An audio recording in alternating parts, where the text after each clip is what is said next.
Rewriting your story, why your past doesn't define your future. Have you ever looked at your life and thought, this isn't the story I wanted to write? That moment when you realize the narrative you've been living doesn't align with who you truly are or want to become. It's a jarring revelation, isn't it? Like waking up in someone else's autobiography and wondering how on earth you got there. I recently had the profound privilege of interviewing Shree Williams, whose transformative work helping people rewrite their personal and professional narratives has changed countless lives across continents. Shree isn't just a mentor or coach, she's a modern day alchemist, turning the lead of painful pasts into the gold of purposeful futures. Her ability to see the potential in people's stories when they can only see the pain has literally saved lives and launched legacies. What struck me most about our conversation wasn't just the wisdom Shree shared, but how that wisdom resonated with the truth many of us, especially high achieving Black women, desperately need to hear. Your past does not define your future. This isn't just motivational fluff floating on the surface of self help. This is the revolutionary understanding that the chapters already written in your life story don't dictate how the rest of the book unfolds.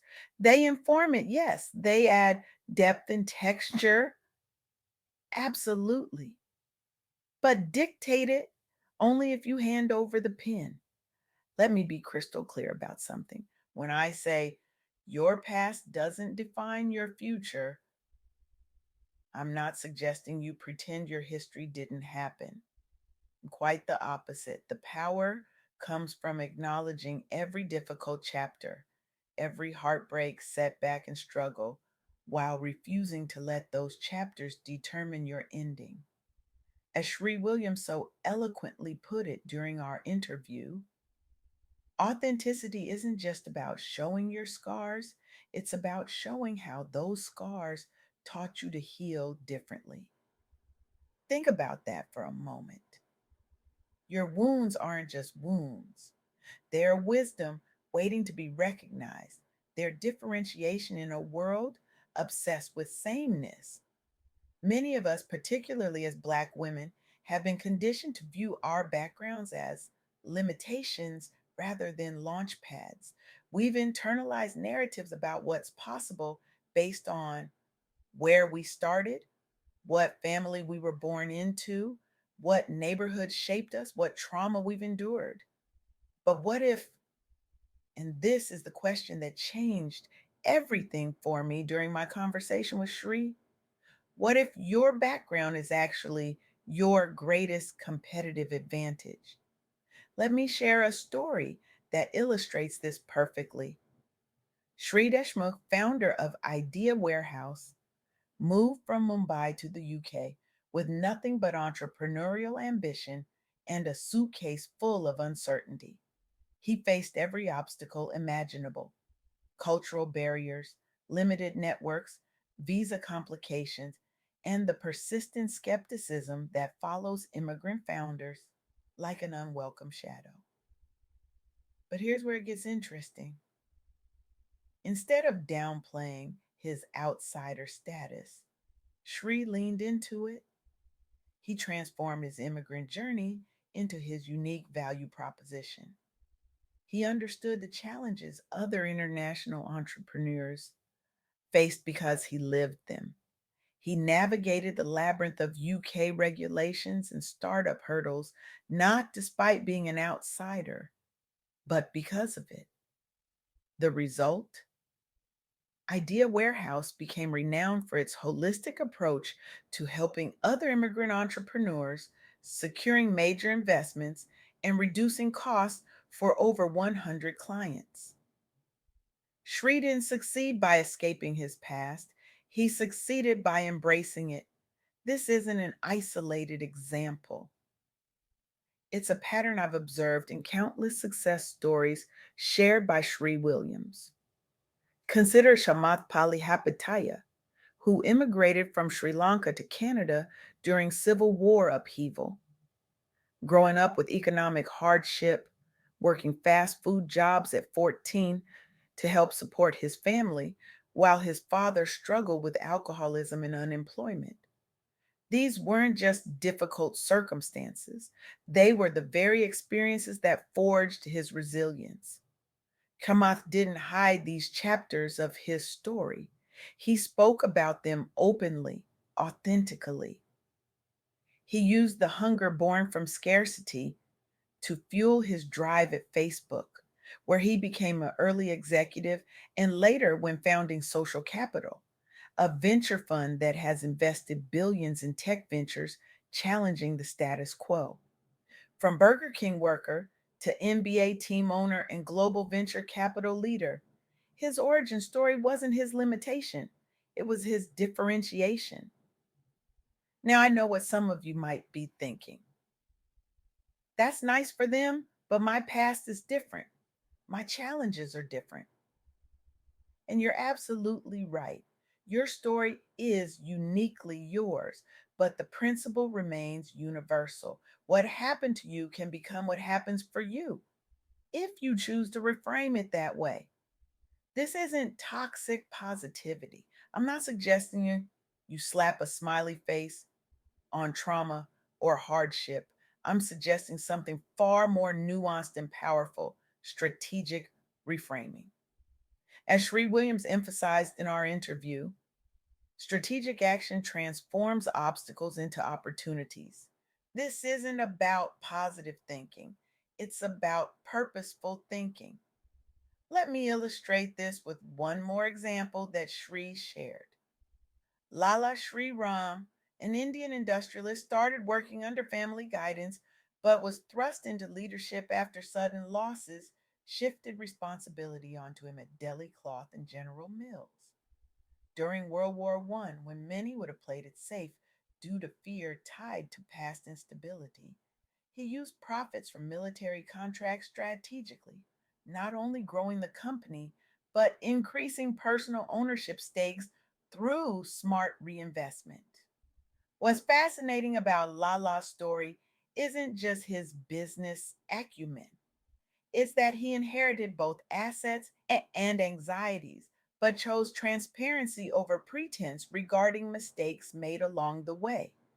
He transformed DCM into one of India's largest companies by taking calculated risks rooted in lessons learned during turbulent beginnings. The pattern is clear.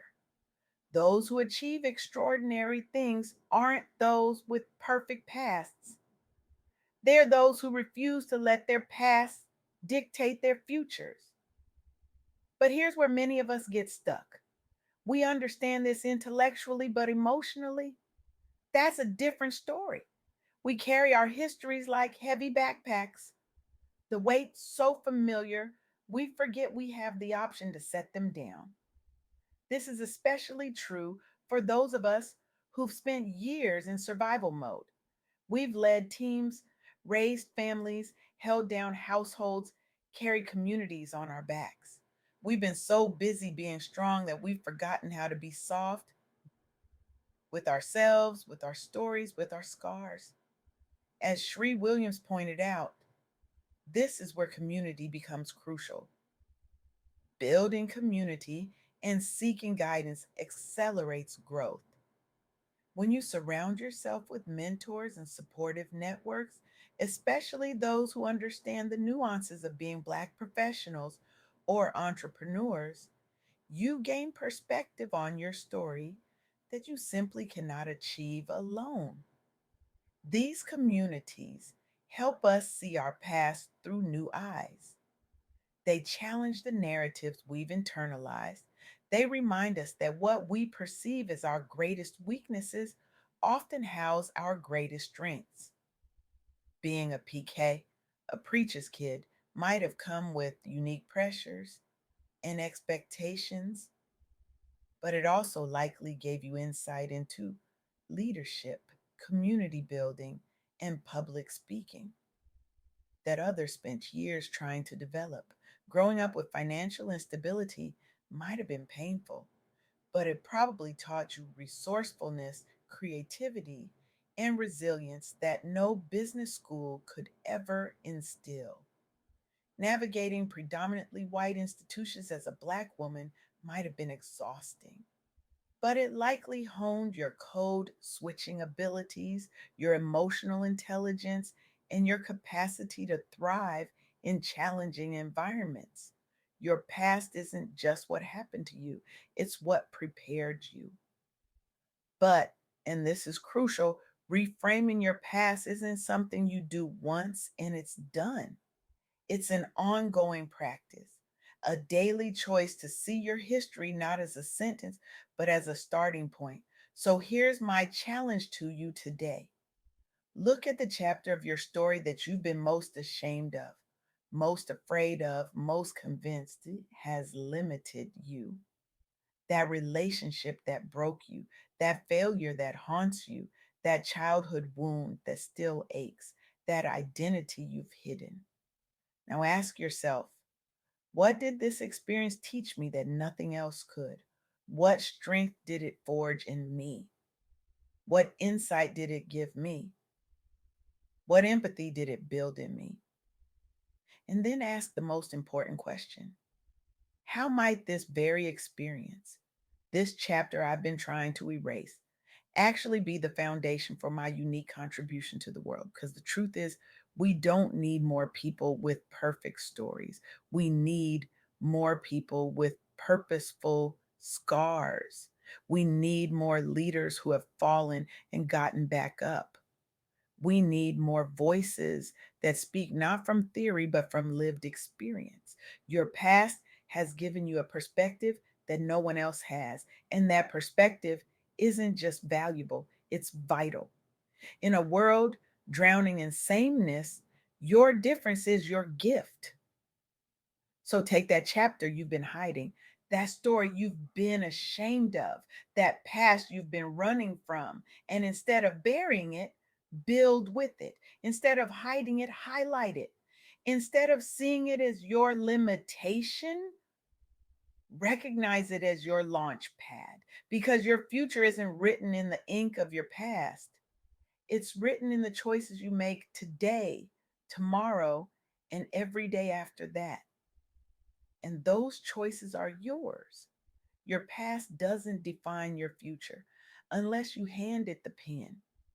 The world is waiting for your rewritten story, not because it will be perfect, but because it will be real. And in a world of carefully curated appearances, reality is revolutionary. So pick up your pen. The next chapter begins now.